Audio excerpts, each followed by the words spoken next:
France and Italy met in Berlin to decide the destination of the World Cup.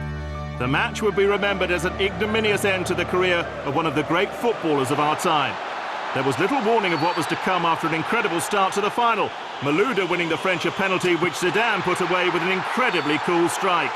The calmest head in the Olympia Stadion would be tested later on though. Zizou with this goal joining Vava and Pelé of Brazil and Paul Breitner of Germany as the only players to score in 2 World Cup finals. The lead was brief. Just 10 minutes later, Marco Materazzi levelled for the Italians. Materazzi and Zidane's contribution to the final had only just begun.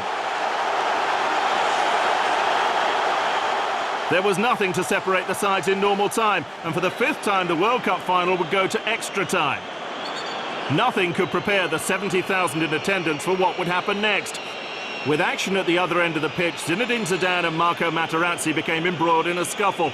Only when the replay was shown to the hundreds of millions around the world was it realised what had occurred.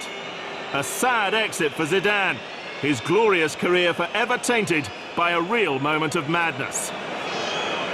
Once the world regained its breath, there was the small matter of only the 2nd ever World Cup final penalty shootout.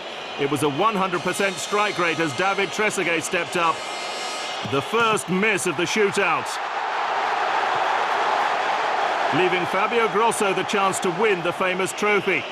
And he made no mistake to ensure huge celebrations for the Azzurri. The French were left to ponder what if. As they became the most successful European country in World Cup history, Italy had regained its credibility after a year of corruption and scandal in their domestic game. Like 1982, a tarnished nation had lifted the biggest football prize of them all.